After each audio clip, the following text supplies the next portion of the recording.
Ubisoft developers worked for over 11 years to create what was supposed to be the best pirate game ever made. Tens of millions of dollars and 6 delays later, the game completely failed and was one of the most atrocious AAA game launches in the last 10 years. This is the story of how trend chasing, poor management, and a toxic studio environment destroyed Ubisoft's potential masterpiece. The story of Skull and Bones actually begins in 2013 with the release of Assassin's Creed Black Flag. Black Flag was a strange entry in the franchise because it was a mediocre Assassin's Creed game, but a really fun pirate game. Players could expand their crew, learn sea shanties, attack and steal from merchant ships, and engage in both land and sea combat. The pirate mechanics were so beloved that fans were quickly begging Ubisoft to make a spin-off game focusing solely on pirate gameplay. Ubisoft noted the feedback, agreed that it seemed like a profitable and logical idea, and soon greenlit the project that would become Skull and Bones. Simple, right? Fans want a pirate game, and Ubisoft decides to make a pirate game.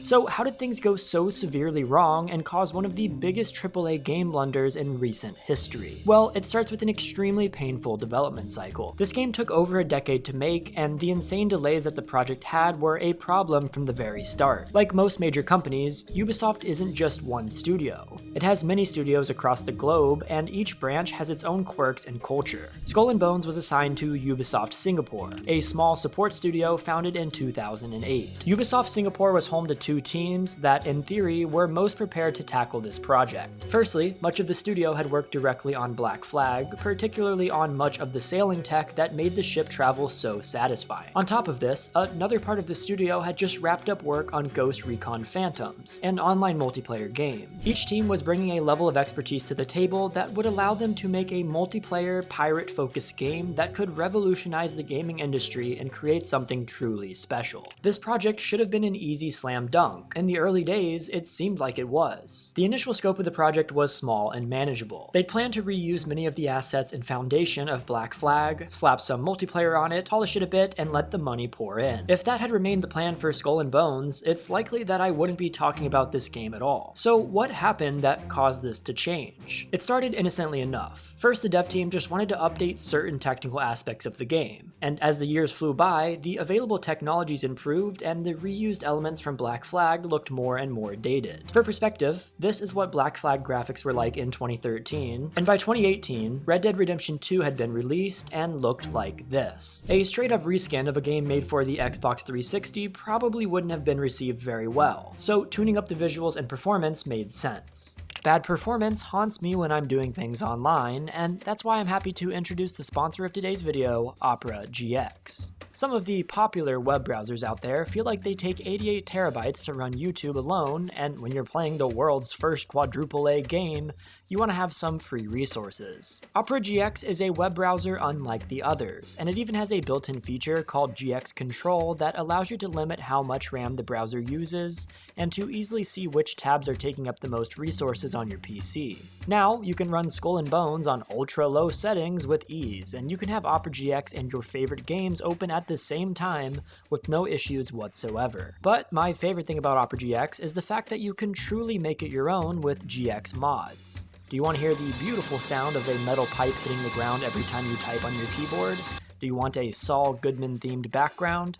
With GX mods, you can have it all. Background music, keyboard sounds, opening and closing tab sounds, themes and colors, wallpapers, or a crazy mix of all of these things by customizing what you want in the mod menu. It's all yours. There's even an entire store where you can easily install new mods with the click of a button. Switching to Opera GX is easy too, because you can even use the import tool to quickly import all of your settings from your previous browser, like browsing history, bookmarks, and cookies. It's also compatible with every Google Chrome extension. So use my link below to download Opera GX today to support a cool company and the channel, and thanks to Opera GX for sponsoring this video. Now before talking about this, we just spoke about tuning up the visuals and performance of Skull and Bones to adjust for the time it took to develop it. But here's what happened next. More features and ideas started being suggested. If we're touching up assets, why not the gameplay? Why not the story? Why not go bigger and grander? Eventually, the project grew beyond being just a Black Flag spin-off and into a new franchise in its own right. Skull and Bones was born from the ambition and passion of Ubisoft Singapore. Passion is important to game development, but it's not enough. One manager at Ubisoft Singapore would admit, "There's nothing in the video game industry that's harder than building a new IP." The dev team knew their project was more than an Assassin's Creed spinoff, but it seemed like that's all they knew how to make. Skull and Bones would go through a drawn-out phase of prototyping. New ideas would be workshopped, suggested, and trashed, only to be picked up again later. At one point, it was imagined to be a Sid Meier-inspired fantasy adventure game. At another, the game was focused on a floating base in the sky. The developers struggled to answer key questions about the game's identity. Do you play as a ship, or do you play as a pirate? Is this a live service game or not? Is the game focused on PvP or collaborative co-op? The lack of cohesive vision led to little progress being made and a lot of time being wasted. Eventually, the team settled on a Siege-inspired PvP-focused experience. There would be 2 teams of 5 players, each with their own ship, that would try to navigate the sea while sinking their opponents. This is the version of Skull and Bones that Ubisoft would present at E3 2017, and with this direction, player reception was pretty warm. Fans were excited to finally get the pirate experience they'd been waiting for years. However, some had reservations about the design choices made. Players didn't just want another live service PvP game with a little single-player campaign. They wanted to leave their ships, explore the world, and have the full open-world experience. But hey, maybe Ubisoft would deliver. At the very least, players would soon get the game in their hands and judge for themselves if it was worth the wait, because Ubisoft had announced that the game would be ready by the following fall. Or at least, that was the plan. In reality, Skull and Bones was nowhere near ready for release. Instead, the studio left fans disappointed and confused when it announced just a few weeks before E3 of 2018 that Skull and Bones needed at least another year to develop. To fans, the game's appearance at the previous year's E3 made it seem like, although development had gone through a rough patch, things had gotten back on track. But what had happened behind the scenes that now the developers needed another year? From the outside looking in, it may have seemed like they were making steady, if somewhat slow, progress. But in truth, things were far more chaotic and dysfunctional than they appeared. Long before Skull and Bones got off the ground, Ubisoft Singapore had gained a reputation for being incredibly toxic and poorly managed. Allegedly, senior managers would surround themselves with yes men, refuse to listen to suggestions or concerns repeatedly raised by those on the studio floor, and then sell the higher-ups a version of the game that couldn't be made. Problematic team members who complained or criticized upper management never lasted long. There was always an excuse to send them to another team, project, or even another studio. Workers also complained that the higher-ups often gave conflicting instructions and changed their orders on a whim. Disorganization and lack of clear vision of the development cycle likely came from the top. These problems with the management weren't the only things making the work environment unproductive. I previously mentioned that the team for Skull and Bones was mostly composed of devs who worked on Black Flag or Ghost Recon. In theory, each of these teams would learn from each other's unique experiences to complete this project, but in practice, they didn't mesh well at all. The different games that they'd worked on had led to the devs forming distinct development philosophies. The Assassin's Creed devs were used to top-down decision-making and handcrafting everything down to the details, while the Recon devs favored a more collaborative approach where new ideas organically emerged and were added to the game. Neither approach was wrong, but they were mutually exclusive. So, when these different organizational styles were combined with no competent management team to guide communication, it of course resulted in disaster. All of these factors likely played a role in the delays. The lack of creative vision and poor work environment made it next to impossible to get Skull and Bones to an acceptable level of polish on time. In particular, Ubisoft was dissatisfied with PvP. Having 5 massive ships roaming around a limited arena made gameplay feel crowded and clunky. There was also a real lack of customization and depth to the game. At this point, the game didn't really have the pirate experience that it promised, but the studio was running out of time and money to make things work.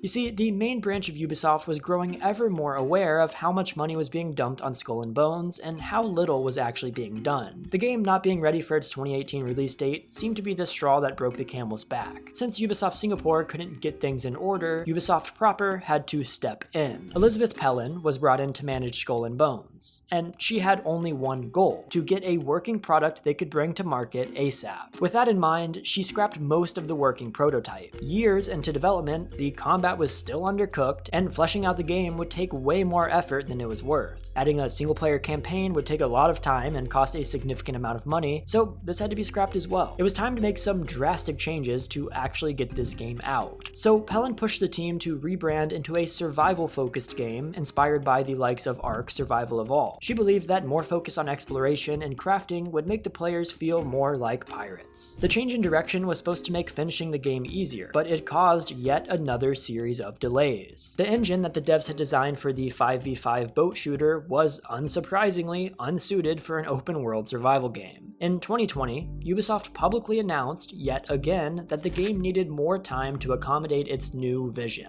At this point, the game was now 2 years removed from its original release date, and fans' patience was thinning. But this story is not over yet. 2020 proved to be an especially difficult year for Ubisoft Singapore. During this time, the issues with upper management finally came to a head. In the summer of 2020, the Singapore studio was caught up in the wave of allegations facing Ubisoft regarding workplace toxicity, harassment, and misconduct. It was already an open secret that Ubisoft Singapore wasn't the easiest place to work. However, far fewer people knew the severity of the abuse suffered by workers. There were allegations that the managing director would regularly make inappropriate comments towards staff and then use his power to silence complaints. Many workers stated that he made them uncomfortable and made their working conditions miserable. According to many, Ubisoft Singapore had a culture of fear that those in power used to keep a stranglehold on those below them. The upper management at Ubisoft Singapore wasn't just incompetent, they were borderline cruel and malicious. Under these conditions, it's not surprising that Skull and Bones development moved at a snail's pace, and that the studio suffered from a constant need to replace staff that quit. In early 2023, Pelin left Ubisoft Singapore, and Skull and Bones once again found a new creative director. The company claimed that Pelin had succeeded in her job of ensuring that the game was on target to be released to the general public. However, other sources claimed that Pelin was supposed to finish out the year, and that her departure was more alarming than the studio claimed. It's also important to note that at this point, there was still no internal deadline for the game's release. After 5 years dedicated to speeding up development, Ubisoft still had nothing to show for it. Fans received the first scrap of content for Skull and Bones in years on August 16th, 2023. Ubisoft was holding a closed beta from August 25th to August 28th for invited PC players. The company likely expected the announcement to be met with excitement from fans. Excitement that the game they had been waiting a decade for was finally nearing release. But the response was far more bitter. People were frustrated at how long they'd waited and how disappointing the game looked after all this time. Under Pelin, Skull and Bones had drifted even further away from its roots in Assassin's Creed Black Flag and towards something far more generic and uninspired. People wanted to play this game because of its similarities to Black Flag, so for it to be something so much different was a slap in the faces of the people who had supported this project since day one. As the beta rolled around, people's suspicions were confirmed about the game being mediocre. Players felt that Skull and Bones was dull, clunky, and didn't live up to the hype or insane development timeline. Things weren't looking great, and the full release, now scheduled for February of 2024, would be coming in a matter of months. Ubisoft could only pray that fans thought more of the full release than they did of the beta, and oh my god, were they wrong. Skull and Bones' eventual release was more of a whimper than a boom. Few people bought the game, and even fewer liked it. Ubisoft had grand visions of launching a live service game that would last for years and have seasonal content. In reality, they had the same thing they had back at E3 all those years ago. A half-baked idea, not worth more than $15, and maybe a few weeks of attention. The problems of the beta were not fixed in the final game. Skull and Bones was incredibly boring. You don't actually even play as a pirate, you actually play as a pirate ship. There's no land combat and little exploration. The gameplay consists of sailing around, doing occasional minigames to get resources, and completing various fetch quests. So much of the game is spent sailing, and the sailing feels exactly, if not worse, than it did when playing Black Flag all those years ago. After 11 years, you'd expect some improvements in the smoothness or excitement of the mechanics. Maybe you have to